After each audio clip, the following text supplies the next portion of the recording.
Arula for Autism stands different. It says, Mother, you have two weapons, very important weapons, your voice and your touch. We are taking this Arula for Autism program from Mayuri ma'am since he was 2.5 years old. At the time he was not talking any words, like hardly mama or something. But now after like almost 2 years, he is able to speak lots of words. His vocabulary is increased. Why mango? And we are happy to see the improvements in him with this program. Your love, your compassion, your dedication, your surrender cannot be competed with anyone. No one can replace you. The love with which you will work with your child, which therapist will work in the world? Who will give that love to your child? Impossible. So realize your own potential. Make yourself strong and be your child's own speech therapist. Autism is reversible if you start at the right time.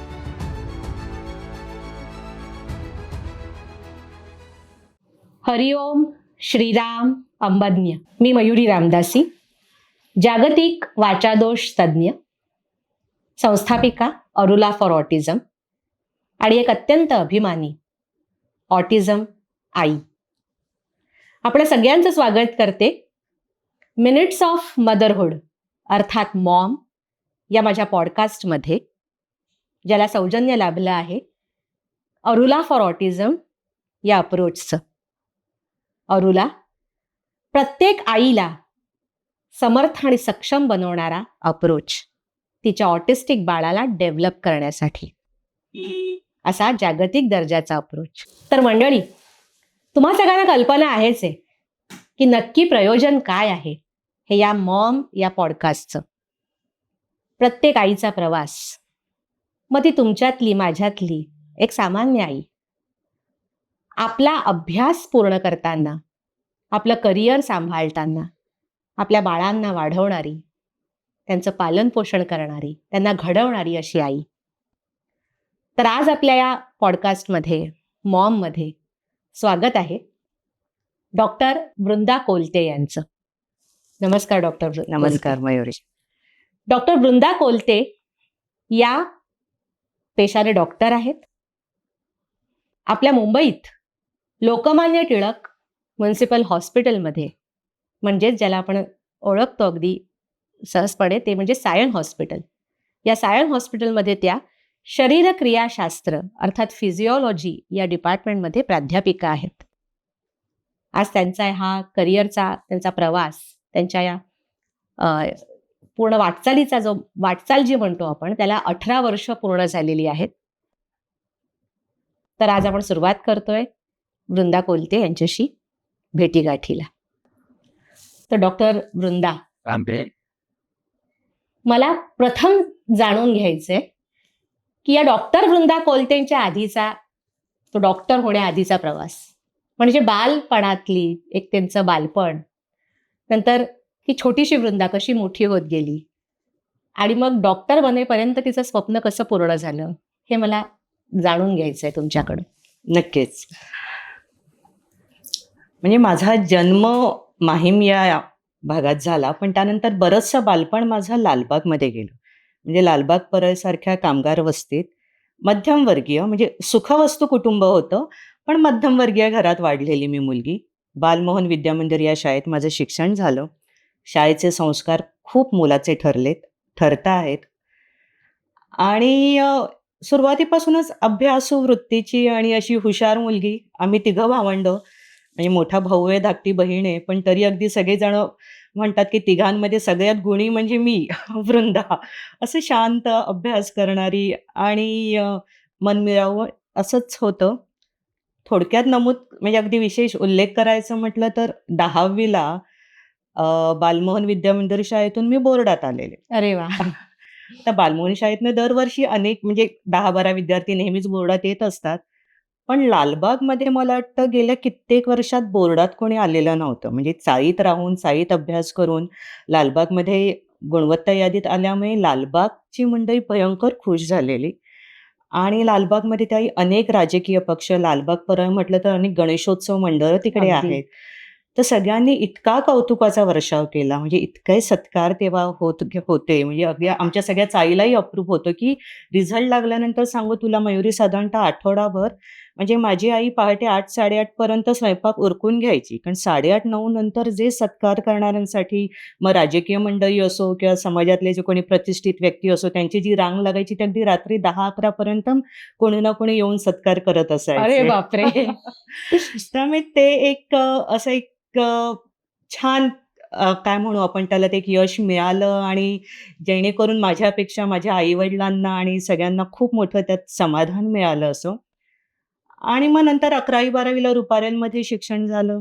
मग नंतर नायर रुग्णालयात एम-बी-बी-एसला admission मिळालं. म्हणजे सगळ्याच वाटचाली कशा टप्पे असे अगदी पुढे-पुढे जाणारे प्रगतीच्या मार्गावर अगदी घोडदौड चालू होती होत तुझी. गेले. हो. आणि सुखकरपणे होत गेले. म्हणजे असं मेडिसिनला येईपर्यंत फारसं काही विशेष म्हणजे अभ्यासू वृत्ती होती. कुटुंबाचा मोठा पाठिंबा होता. आईचं खूप मेहनत होती. म्हणजे जसं मी म्हटलं मध्यमवर्गीय कुटुंबात होतो, पण तिने खूप मेहनत घेतली, की अ, चाळीत राहत होतो आम्ही. पण जेव्हा मी 9वी-10वीत गेले तरी अजून एक रूम आम्ही त्याच चाळीत एक अजून एक खोली विकत घेतली, की जेणेकरून माझ्या अभ्यासाला थोडंसं स्वतंत्र. कारण नाहीतर 10 बाय 12च्या रूममध्ये तिथेच स्वयंपाक खोली, तिथेच झोपणं, तिथेच टीव्ही पाहणं आणि तिथेच अभ्यास करणं करत होतो आम्ही. पण मग आईने पण थोडंसं अधिक मेहनत घेऊन आणि अजून एक खोली घेतली, जेणेकरून मग मला अभ्यासाला स्वतंत्र रूम मिळाली. म्हणजे मला कधी कुठल्या गोष्टीची झळ पडू दिली नाही. तिने असं अभ्यासाला पूर्णपणे तिचा सगळा सपोर्ट होता. जेणेकरून मेडिकलला ॲडमिशन मिळालं आणि मग एम-बी-बी-एस पूर्ण झालं. नंतर नाय एम-डी. नायर रुग्णालयातल्या तुझ्या अ, आठवणींपैकी तू एकदा सांगितलं होतंस, की पहिल्या वर्षी हो. परीक्षेच्या आधीच हो. म्हणजे प्रथम वर्षी एम-बी-बी-एसला ॲडमिशन तर मिळालं आणि सगळं सुरळीत चाललं होतं. अधून-मधून ना तेव्हा कधीतरी असं पोटात दुखायचं माझ्या. पण तेव्हा वाटायचं, की असं एम-बी-बी-एसचा अभ्यास, रात्री उशिरा जागून अभ्यास करायचो, काहीतरी ॲसिडिटी असेल, असं टाळत गेलो म्हणा. निदान झालं नाही आणि नेमकी पहिल्या वर्षाची फर्स्ट एम-बी-बी-एसची युनिव्हर्सिटी एक्झाम अगदी 8 दिवसावर काय 5-6 दिवसावरच होती आणि पोटाचं दुखणं इतकं वाढलं, खूप भयंकर त्रास झाला. हॉस्पिटलला ॲडमिट करावं लागलं आणि मग तिथे ॲडमिट केल्यानंतर काही तपास केले, तर त्या तपासाअंती असं लक्षात आलं, की तेव्हा माझं इंटेस्टायनल परफोरेशन झालेलं. म्हणजे आतड्याला भोक पडून परफोरेशन, म्हणजे it was like very emergency, म्हणजे खूपच अगदी काय म्हणतो मृत्यूच्या दारापर्यंत जाऊन परत आले असं काहीतरी झालेलं.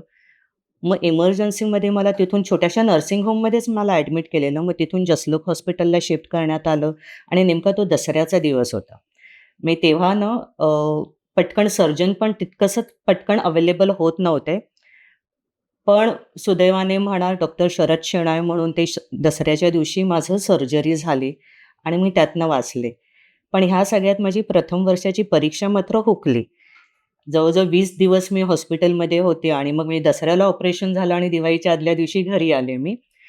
पण परीक्षा हुकली, तेव्हा खूप वाईट वाटलं होतं. म्हणजे मला वाटतं अपयश किंवा थोडंसं आपण म्हणतो हां. मागे राहणं थोडंसं हे कारण जसं मी पहिल्यांदाच तू तुला हो, पहिल्यांदाच. कारण जसं मी अनुभवत म्हटलं, असशील. की पहिल्यापासून अगदी हुशार म्हणजे विद्यार्थिनी आणि कायमच सगळीकडे कौतुक आणि सगळ्या पायऱ्या व्यवस्थित चढत गेलेले.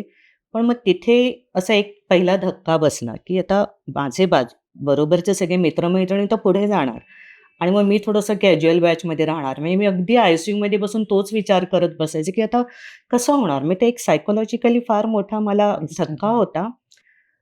पण त्यातनंही तसं काही वाईट झालं नाही. आता जरी पाठी वळून मी बघते, तर आमची एक छोटीशी कॅज्युअल बॅच होती. एक 10-12 जणांची आमची क्लोज बॅच होती आणि त्यांच्याशी जे मित्र-मैत्रिणींचे जे आमचे संबंध जोडले गेले ना, ते असे खूप जीवाभावाचे मित्र-मैत्रिणी मिळाले. मैत्रिणींपेक्षा मित्र जास्त मी म्हणेन, कारण त्या बॅचमध्ये आम्ही दोघीच मुली होतो आणि बाकी 10 जण मुलगे होते. त्यामुळे खूप चांगले जीवाभावाचे मित्रही मिळालेत, की ज्यांच्याशी अजूनही आम्ही टचमध्ये आहोत आणि अगदी क्लोज जसं आपण म्हणतो ना मित्र, की अगदी सुखाच्या क्षणीही त्यांना फोन करून सांगावसं वाटतं आणि कधीतरी दुःखाच्या क्षणी आला तरी त्यांच्याशी फोनवरती बोललं तरी बरं वाटतं. असे जीवाभावाचे संबंध त्यातनं जोडले गेले आणि मग नंतर एम-बी-बी-एस पूर्ण झालं. नंतर मग MD साठी. MDचा थोडासा थोडक्यात सांग की नक्की हा विषय कसा निवडलास आणि तेव्हा कसं होतं ना, MDला पण असं झालं, फिजिओलॉजी अगदी काही सुरुवातीला ठरवलं नव्हतं, की मला फिजिओलॉजीमध्येच करियर करायचंय. साधारणतः MBBSला आलेल्या प्रत्येक मुलाचं असतं, की काहीतरी क्लिनिकल ब्रांच घेईन, आयदर सर्जिकल फील्ड घेईन किंवा मेडिसिन घेईन किंवा पिडियाट्रिक्स घेईन. तर तसंच काहीसं होतं. पण तसं पहिल्यापासून अगदी काही फार महत्वाकांक्षी म्हणजे जे आहे मिळवायचंय यश, पण नॉट व्हेरी हायली अँबिशियस. म्हणजे त्याच्या पाठी धावणारा तसा माझा स्वभाव पूर्वीही नव्हता, आत्ताही नव्हता. जे करू ते चांगलं करू असं होतं. आणि एक्झाम दिली मी, एंट्रन्स टेस्ट होती. तर तेव्हा फिजिओलॉजी मिळत होतं. तेव्हा पण मी जसं म्हटलं माझे हे जे अगदी छान जीवाभावाचे मित्र आहेत, त्यातलाच एक मित्र तो माझ्या घरी येऊन आईला म्हणाला, की "आंटी नागपुर में मिल रहा है, नागपुर जैसी अच्छी सिटी है और वृंदा फिजियोलॉजी अच्छी ब्रांच है ना, मतलब प्रोफेसर बनेगी एंड कूल, ज़्यादा लोड नहीं लेना है. क्लिनिकल ब्रांचमध्ये जसं जे खूप इमर्जन्सीज असतात, तसं नाहीये." आणि त्यातही असं होतं, की माझे जे बॅचमेट होते ते म्हणजे MBBSचे, ते आमच्या 5-6 जणांना आम्हाला त्याच कॉलेजला ॲडमिशन मिळत होतं. बरं. तर तो म्हणाला, की "ठीक आहे ना, म्हणजे rather than you will again अजून 1 वर्ष अभ्यास करशील, मग दुसरीकडे कुठे मिळेल न मिळेल. आता आपण 5-6 जण मित्र-मैत्रिणी आहोत. नागपूरसारखं चांगलं शहर आहे, ब्रांचही चांगली आहे. तर तू घे." आणि तेव्हा पण मी काही फारसा मग विचार केला नाही. म्हटलं, "ठीक आहे, चांगलं आहे, आपण घेऊया." आणि मग असं MD पटकन. फिजिओलॉजीला ॲडमिशन घेतलं. अरे वा. आणि आय पटकन एम झाल्या हॅपी गोष्टी अबाउट सगळ्या. इट. आणि मला ते आवडलंही. आणि आता मी अशा ब्रांचमध्ये फिजिओलॉजी हा बेसिकली मेडिकल प्रोफेसर, मेडिकल टीचिंगची ब्रांच आहे. आता मी मेडिकल कॉलेजशी अटॅच्ड आहे. तिकडे प्रोफेसर आहे. कायम मी विद्यार्थ्यांच्या संपर्कात असते. जे एव्हर यंग म्हणजे असे 18-19 वर्षांचे. त्यामुळे माझ्या स्वभावाला, माझ्या प्रकृतीला साजेशी अशी ब्रांच आहे असं मला वाटतं, की जे मला आवडतं विद्यार्थ्यांमध्ये राहणं. म्हणजे पेशंट्स आणि क्लिनिकल या ब्रांचमध्ये राहण्यापेक्षा आय एम हॅपी की आय चूज फिजिओलॉजी आणि आय एन्जॉय माय आणि जॉब. विद्यार्थ्यांमध्ये आणि या वयामध्ये तरुण वर्गात म्हणजे विद्यार्थ्यांमध्ये राहण्याचा की आपणही तरुण राहतो. आपणही तरुण राहतो आणि ते दिवस कायम आपल्याला आठवत राहतात ना. अगदी. आत्ता मी फर्स्ट MBBSच्या विद्यार्थ्यांचे काही एखादा कार्यक्रम, कॉलेज इव्हेंट्स आठवते किंवा आम्ही अटेंड करतो, तरी आपल्याला मला माझे नायरचे दिवस आठवतात आणि ते खूप छान मनाला आनंद देतात ते. नमस्कार. या व्यत्ययासाठी मी माफी मागते. पण असं लक्षात आलंय की 70%हूनही अधिक जे व्ह्युअर्स आहेत आपले ते नॉन सबस्क्रायबर्स आहेत. म्हणजे त्यांनी अजूनपर्यंत मिनिट्स ऑफ मदरहुड अर्थात मॉम हा पॉडकास्ट सबस्क्राईब नाही केलेला, हे चॅनल सबस्क्राईब नाही केलेलं. तर माझी सगळ्यांना विनंती आहे की जेव्हा व्हिडिओ पाहाल, जेव्हा पॉडकास्ट पाहाल, तेव्हा लाईक करा, कमेंट करा, शेअर करा आणि त्याचबरोबर सबस्क्राईब जरूर करा.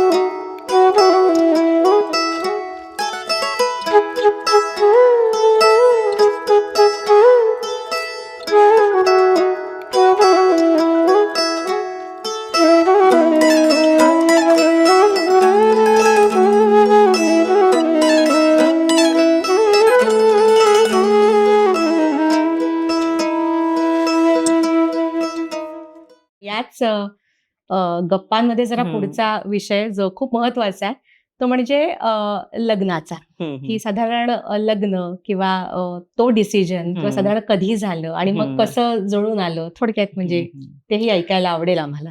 लग्न माझं अरेंज मॅरेजच आहे. म्हणजे मी नागपूरला MD करता करताच माझं लग्न झालं ड्युरिंग MD. आई-बाबांनी आधी स्थळ पाहिलं होतं. अगदी वधूवर मंडळात नाव घातलेलं होतं आणि त्यांनी आई-बाबांनी आधी स्थळ पाहिलं. ते भेटून आले. त्यांना योग्य वाटलं. मग त्यांनी मला नागपूरहून बोलवलं, की आम्हाला छान वाटतंय सगळं घर आणि फॅमिली आणि डॉक्टरच मुलगा. आहेत ना? डॉक्टरच आहे. डॉक्टर विक्रम राजवाडकर म्हणजे माझ्या यजमानांचं नाव आणि ही इज ऑर्थोपेडिक सर्जन. आणि पहिल्या भेटीतच असं वाटलं, की जुळतंय आणि सगळ्या गोष्टी आवडल्या, भावल्या. ते काही आपण म्हणतो ना क्लिक झालं हम्म. आणि होकार आला.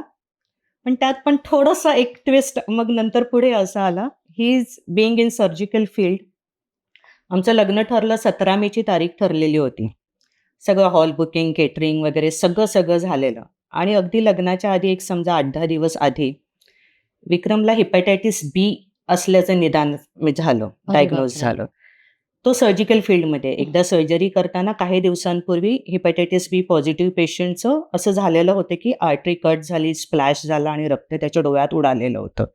ते त्याच्या मनात होतं की झालं असेल का मला इन्फेक्शन, चेक करून बघायला पाहिजे का? त्याने केलं आणि हिपॅटायटिस बी पॉझिटिव्ह आला. त्यात विक्रमची चांगली गोष्ट एक ही प्रामाणिकपणा की त्याने सांगितलं की असं आहे, हिपॅटायटिस बी हा आजार झालाय आणि म्हटलं तर तसा तो सिरियस आजार आहे. मग मला ताबडतोब मी आले. म्हणजे आता असं होतं की आता लग्न करायचं की नाही? हं. कारण कसं आहे की त्या आजाराने त्याच्या जीवाला धोका होता आणि तो पसरणारा आजार म्हणजे आयदर रक्ताद्वारे किंवा शारीरिक संबंधाद्वारे पसरणारा आजार होता. त्यामुळे मलाही तसा धोका होता म्हणजे लग्नानंतर आणि अरेंज मॅरेज. आणि मग आता कळलंय तर आई-बाबा म्हणजे आम्ही मग डॉक्टर्सच्या एकदम जे सीनियर डॉक्टर्स, लिव्हर स्पेशालिस्ट वगैरे त्यांच्या भेटी घेतल्या.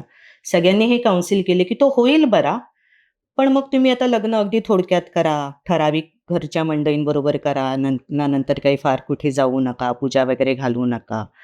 मग आई-बाबांचं मन धजावत नव्हतं. त्यांना असं वाटत होतं की आता जर आपल्याला धोक्याची घंटा म्हणजे आधी काहीतरी मिळाली आहे सूचना, तर मग आपल्या मुलीला कसं ना म्हणजे विक्रमकडून असं आणि कसं होतं की लग्न ठरल्यानंतर आमचं फोनवरती बोलणं वगैरे सुरू झालेलं. मी नागपूरला होते, तरी विक्रम नागपूरला येऊन 1-2दा भेटून गेलेला. त्यामुळे भावनिक जे आपण काय म्हणतो गुंतवणूक ते झालेली होती. इमोशनल आमची इन्व्हॉल्वमेंट एकमेकांमध्ये झालेली होती. त्यामुळे लग्न तोडणं हा प्रश्नच नव्हता. पण मग आई-बाबांनी निर्णय केला की आपण थोडं थांबूया. आपण थोडं वाट बघूया. त्याला बरं होऊ दे. आपण हे लग्न पुढे ढकलूया. आणि मग तो निर्णय आई-वडिलांनी घेतला. विक्रमच्या कुटुंबियांनी पण तो मान्य योग्य प्रकारे म्हणजे त्यांनी समजून घेतलं. कोणीही असं म्हणजे त्याच्यात हे आताताईपणा केला नाही. आणि मग अगदी लग्नाच्या 2 दिवस आधी आम्हाला तिथे हॉलमध्ये जाऊन बोर्ड लिहावा लागला, की काही कारणांमुळे लग्न पुढे ढकललंय. आणि मग लग्न पुढे ढकललं. मग त्यानंतर दर 15 दिवसांनी विक्रम ब्लड टेस्ट करायचा, की रिपोर्ट कसे ते व्हायरल लोड कमी होतायत का? मग तो नॉर्मल होतंय का?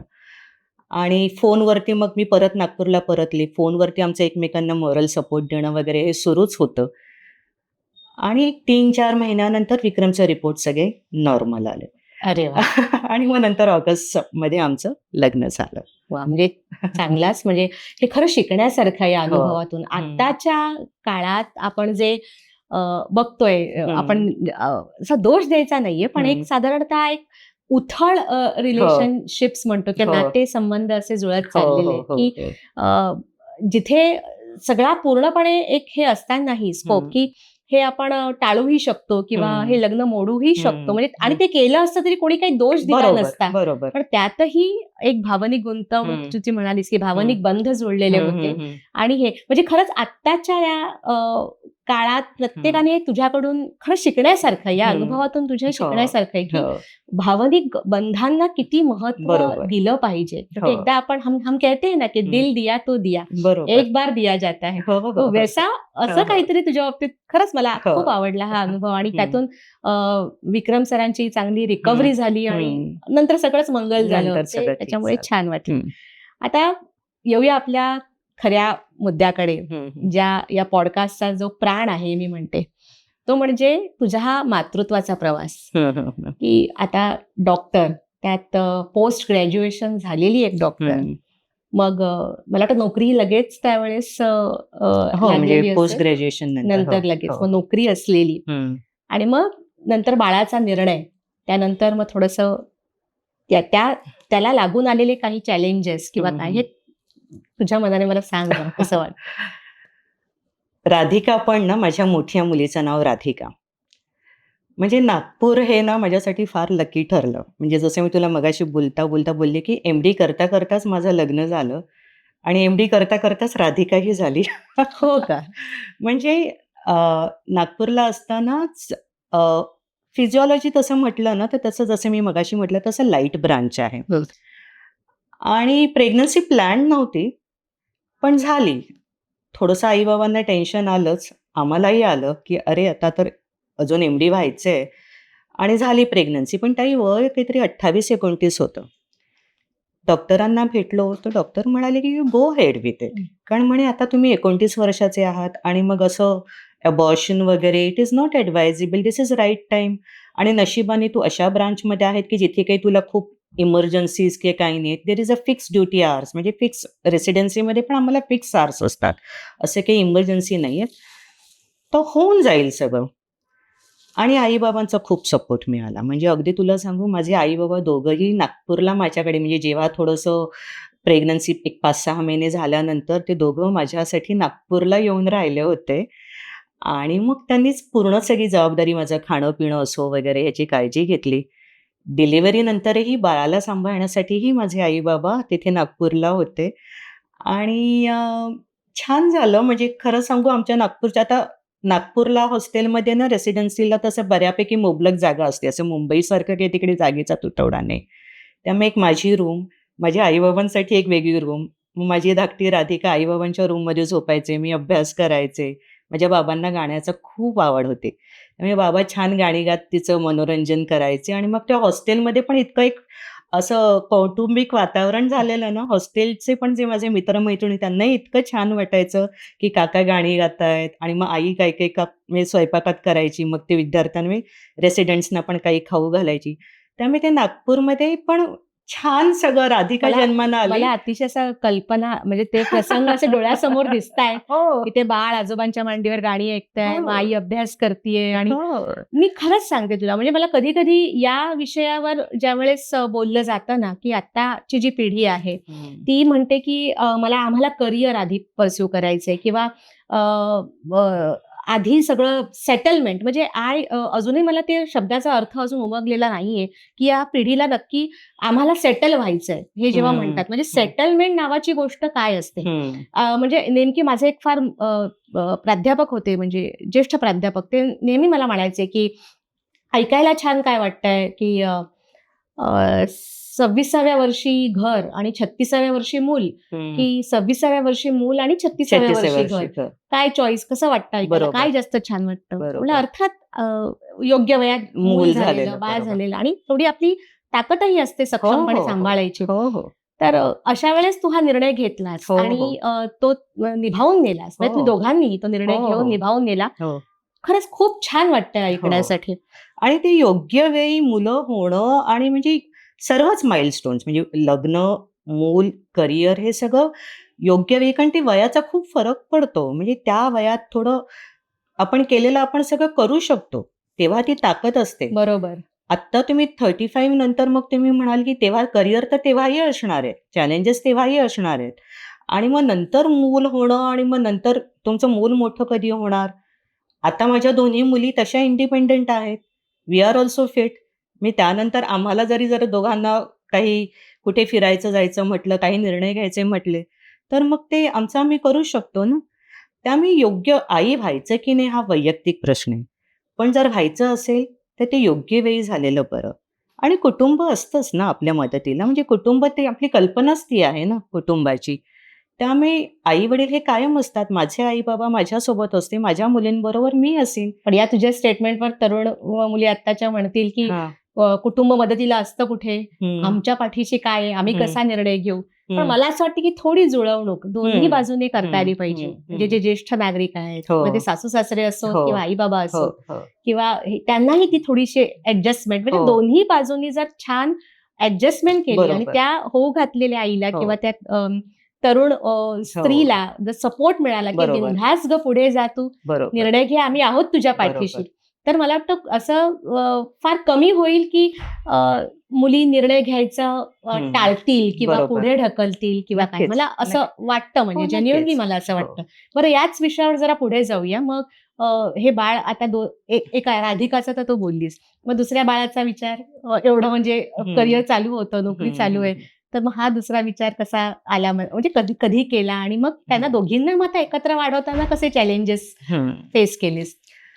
नाही हे अगदी मी पहिल्यापासूनच ठरवलेलं, की 2 मुलं होऊ द्यायचीत. म्हणजे भावंड हे असलंच पाहिजे. असलंच कारण पाहिजे. आम्ही तिघं भावंड आणि खूप प्रेम मिळालेलं आहे, अजूनही आहे. एकमेकांचा सपोर्ट आहे. त्यामुळे मला हे पहिल्यापासूनच ठरवलेलं होतं, की भावंड असलं पाहिजे, 2 मुलंही झालीच पाहिजेत. पण जसं मी म्हटलं राधिकाची अनप्लॅन्ड होती, त्यामुळे थोडं दुसरीच्या वेळेस थोडंसं प्लॅनिंग करून केलं, की ठीक आहे, आता मग थोडंसं सेटल झाल्यानंतर तोपर्यंत जॉबला वगैरे लागलेले होते आणि मग नंतर करायचंच होतं. एक 6 वर्षांचा दोघींमध्ये गॅप आहे. मग त्यानंतर आश्वी, धाकटीचं नाव आश्वी आहे. आश्वीचा निर्णय घेतला आणि जो योग्य ठरला निर्णय. कारण आता दोघींचं खूप बॉन्डिंग आहे. दोघी खूप वेगळ्या आहेत. राधिका मोठी खूप सेन्सिटिव्ह आहे आणि आश्वी तितकीच आपण म्हणतो ना थोडंसं इंडिपेंडेंट आहे. प्रॅक्टिकल आहे. प्रॅक्टिकल आहे. त्यामुळे दे आर म्युच्युअली काय म्हणतो आपण एकमेकींना छान त्यांचं जुळतं आणि दे कॉम्प्लिमेंट इच अदर. त्यामुळे बहिणींचं छान जुळतं छान. आणि चांगलं इथे एक मला थोडंसं मागे जाऊन हम्म. असा विचारायचा आहे प्रश्न, की प्रत्येक स्त्री जी नोकरी करणारी असते, हम्म. आई झाल्यानंतर भले तिला 2 महिने मिळतील, एखादीला 6 महिने मिळतील हम्म, हम्म. बाळाबरोबर घरी राहण्यासाठी. हम्म, हम्म, पण नंतर एक वेळ येते, की ज्या हम्म. वेळेस बाळाला सोडून आता कोणावर तरी हम्म. टाकून, हम्म. कोणावर तरी ठेवून आता मला जायचंय 6 ते 7 तास, 8 हम्म. तास ड्युटी हम्म. करायला माझी, किंवा माझ्या हम्म. नोकरीला जायचंय. हम्म. मग तो पहिला दिवस आठवतो का दोघींच्याही बाबतीतला? आणि काय वाटतं, की कसा होता तो? म्हणजे ते चॅलेंज कसं होतं? हो, नक्कीच. म्हणजे राधिकाच्या बाबतीत जास्त चॅलेंज होतं, कारण तेव्हा मी एम-डी करत होते आणि अगदी परीक्षेच्या आधी तर आम्ही असा निर्णय घेतलेला तेव्हा माझे आई-बाबा राधिकाला घेऊन मुंबईत आले आणि आय स्टेड देअर म्हणजे नागपूरला राहून मी एक्झाम दिली. म्हणजे एक परीक्षेच्या 1 महिनाभर आधी. तर ते खूप कठीण होतं. पण तेव्हा ते योग्य वाटलं. आता ते योग्य आहे की नाही हे मला माहिती नाही. पण त्या क्षणी ते वाटलं की ठीक आहे आई-बाबा म्हणाले, "नाही आता तू थोडंसं अभ्यासावर परीक्षा अगदीच तोंडावर आलेली आहे, तर तू पूर्ण वेळ अभ्यासाकडे दे." आणि तोपर्यंत राधिका 6-7 महिन्याची झालेली होती. म्हणजे जे ब्रेस्ट फीडिंगचा जो अगदी मस्ट पिरियड आहे, तो झालेला होता. तितकंसं योग्य चूक आहे कारण तेव्हा तिला 1-1.5 महिना दूर केला आम्ही 6-7 महिन्यातच. पण त्यावेळेस तो मला योग्य वाटला आणि तो निर्णय घेतला. कठीण होता. ते काही पण काही घेतला. निर्णयांचं ना जस्टिफिकेशन आपल्याला हो, देता येत नाही. नाही हो, वृंदा. हो, त्या हो. परिस्थितीवर ते अवलंबून असतात. परिस्थितीवरती अवलंबून म्हणजे असतं. टीका करणारे हजारो असतात हो. किंवा सपोर्ट करणारे काही जण असतात, पण हं. आपल्याला माहिती असतं हो, की एक हो. आई म्हणून आपल्यावर हो, हो. काय हो, गुजरतीये ती हो. त्यावेळेस. आणि थोडंसं हे मला होतंच. म्हणजे मुलांकडे लक्ष द्यायचं आणि मुलांचं संगोपन हे आहेच. पण त्याचबरोबर आपलं करिअरही तितकंच महत्त्वाचं आहे. आणि दोन्ही गोष्टी बॅलन्स होऊ शकतात. म्हणजे असं काही म्हणजे असं मला कधीच असं गिल्टी फीलिंग नाही आलं, की मी माझ्या लहान मुलांना सोडून कामावर जातेय किंवा ती मुलं दुसऱ्या कोणावरती अवलंबून. माझ्या सासूबाई कायम माझ्याकडे होत्या नंतर आणि शिवाय आमच्याकडे कायम एक 24 तासाच्या मावशी असायच्या हेल्प. म्हणजे त्या इतक्या की राधिका लहान असताना मला असं लोकांना भीती वाटायची की आता त्या मावशींनाच आई म्हणेल ती, तुला ओळखेल की नाही, तू 2 महिन्यांनी येशील ती. पण चांगलं हेल्प पहिल्यापासून होती. सासूबाई होत्या. सगळ्यांचा पाठिंबा मिळाला आणि ते पहिल्यापासून माझं नक्की होतं. असं मला असं स्वतःला कधी असं गिल्ट आलं नाही. मला वाटतं की ठीक आहे, म्हणजे आपलं करिअर आहे. आई म्हणून जशा आपल्या ड्युटीज आहेत, तसं आपल्या स्वतःकडेही काही आपल्या ड्युटीज आहेत, की बाबा मला माझ्या करिअरसाठी काय करायचंय, किती वेळ द्यायचा आहे आणि होतं सगळं. म्हणजे ते मॅनेज होतं. मुलंही तेव्हा करू शकतात. मुलंही तेवढी इंडिपेंडंट होतात आणि करतात मग. त्यांनाही कल्पना असली पाहिजे, की आई ह्या-ह्या वेळेत माझ्यासाठी अवेलेबल आहे. या वेळात ती तिचं करते आहे. त्यावेळेस ती नाही बरोबर, अवेलेबल. बरोबर. यावेळेस जर मला काही गरज पडली, ती मला मॅनेज करायचं आहे. ती रिस्पॉन्सिबिलिटी पण मुलांवरती योग्य वेळी येते आणि करू शकतात. They are capable of doing that. Very nice, very nice. खूप खूप छान वाटलं. म्हणजे इट वॉज अन इन्साइट. तुझे एक्सप्रेस केलेले काही क्षण किंवा काही प्रसंग, म्हणजे खरंच म्हणजे एस्पेशली जो कॉक्सचा याचा तुझ्या आजारपणाचा जो होता बरोबर. हो. प्रसंग, तो ऐकून म्हणजे खरंच अंगावर काटा आला म्हणजे ऐकताना. खूप छान वाटतं. आता आपण या पॉडकास्टची सांगता अशी करूया, की वृंदा, प्रत्येक जी स्त्री तुला आज बघतेय, तरुण स्त्री किंवा जी होऊ घातलेली आई, त्यांना तुला मनापासून काय असा संदेश किंवा एक गायडन्स म्हणा किंवा मार्गदर्शन करावंसं वाटतंय मातृत्वाविषयी? त्याबद्दल जरा छान. मातृत्व ही खूपच छान काय म्हणू आपण संकल्पना आहे, एक भावना आहे, एक फिलिंग आहे. मी असं नाही म्हणणार की मातृत्व एखाद्या स्त्रीला पूर्णत्व देते. ते प्रत्येक स्त्रीचं आहे. म्हणजे प्रत्येक स्त्री ही स्वतः पूर्ण आहेच. पण मातृत्व तिच्या व्यक्तिमत्वाला एक अजून एक कंगोरा देते, जे तिला अधिक सुंदर करेल. अधिक काय म्हणू आपण, अधिक स्ट्राँग करेल, अधिक पॉवरफुल करेल. त्यामुळे आई होणं की नाही होणं हा प्रत्येक स्त्रीने किंवा प्रत्येक मुलीने निर्णय घ्यायचा आहे. पण तो घेणं म्हणजे जर आई व्हायचं असेल तर तो निर्णय योग्य वेळी घ्या. देअर इज नथिंग, जसं आपण म्हटलं की सेटलमेंट करू, पुढे करू, असं नसतं ते. कारण मग त्यात काय होतं ना, मग आजकालच्या पिढीमध्ये जे आपण बघतो की फ्रस्ट्रेशन आणि ह्या सगळ्या जे कॉम्प्लिकेशन्स जे वाढत चाललेले आहेत, इमोशनल कॉम्प्लिकेशन जे वाढत चाललेले आहेत, ते मला वाटतं जितकं तुम्ही ह्या गोष्टी डिले करणार ना, ते जास्त होणार. मी कधी-कधी काय होते की जबाबदाऱ्या जशा येत जातात तसं तुम्ही ते त्याच्यावर ते कॉन्कर करत जाता, त्या तुम्ही निभावत जाता आणि ते तुम्हाला समृद्ध करत जाता. तुम्ही जबाबदाऱ्या टाळू नका. टाळल्याने काही तुम्हाला त्यातनं सुटका नाहीये. आई व्हायचा निर्णय घ्यायचा असेल तो योग्य वेळी घ्या. कारण योग्य वयात घेतला तर तुम्हाला तो सगळा सपोर्ट पण मिळतो. जसं आपण फॅमिली सपोर्ट मी म्हणते. तुमचे आई-वडील त्यांना जोपर्यंत करणं शक्य आहे तोपर्यंतच ते करतील ना. अगदी ते बरोबर. म्हातारे झाले आणि मग तुम्ही सेटल झाल्यानंतर मग त्यांच्यावर बर्डन टाकणं योग्य नाहीये. तर जोपर्यंत त्यांना शक्य आहे आणि जोपर्यंत फॅमिली सपोर्ट मिळेल तोपर्यंत ते करायला पाहिजे. आणि हा खूप सुखद तुम्हाला आईला म्हणजे एका स्त्रीला समृद्ध करणारा अनुभव आहे असं मी म्हणेन. पूर्ण एक स्त्री तुम्ही आहातच. पण हा आई होण्याने तुम्ही अजून समृद्ध व्हाल असं मला वाटतं. खूप छान. खूप धन्यवाद डॉक्टर वृंदा. हां. तुम्ही ते आलात. मी मध्येच तुला तू करत होते कारण मैत्रिणीसारखी आहेस तू मला. मैत्रिणीसारखे आहोत. आणि बरोबर. आता जरा सगळ्यांसाठी म्हणून मी म्हणते की डॉक्टर वृंदा तुम्ही इथे आलात आणि हं. आज एक छान शेअर केलं आपली एक जो प्रवास आहे आपल्या मातृत्वाचा, हं. आपल्या करिअरचा, आपल्या मातृत्वाचा, तो असा मस्त उघडपणे सगळ्यांना हं. सांगितला. त्यातून खरंच काही गोष्टींवर तुम्ही जे काही असे हायलाइट्स काही गोष्टी केल्या की प्रत्येक वयाचं एक सामर्थ्य असतं. हं. त्या सामर्थ्याबद्दल बरोबर. बोललात आणि खरंच खूप चांगला एक इन्साइट दिलाय हं. आज या तुमच्या हं. काय म्हणतात संवादातून या हं. आपल्या. तर मंडळी, मला असं वाटतं की आजचा पॉडकास्ट हा खूप छान रंगला. डॉक्टर म्हणा किंवा इंजिनियर म्हणा किंवा आपलं करिअर कुठल्याही विषयामध्ये पूर्ण करणारी एक अशी धडाडीची एक मुलगी असते. तिचा हळूहळू स्त्रीत्वाकडे होणारा प्रवास आणि त्या स्त्रीत्वाकडून होणारा पुढचा मातृत्वाचा प्रवास ही एक परमेश्वराने दिलेली देणगी आहे स्त्रीला. आणि त्याचा भरभरून उपभोग घेण्यासाठी त्याला न टाळता सक्षमपणे सामोरं जाणं आणि तो अनुभव याची डोळा अनुभवणं म्हणजे मातृत्वाचा अनुभव हा खरंच महत्त्वाचा ठरतो. तर मी डॉक्टर वृंदा यांचे खूप आभार मानते की आज मॉम अर्थात मिनिट्स ऑफ मदरहुड या पॉडकास्टला त्यांनी भेट दिली आणि आमच्याशी गप्पा मारल्या. तर घेऊन येऊया अशाच एका कर्तृत्ववान आईला पुढच्या पॉडकास्टमध्ये. तोपर्यंत धन्यवाद.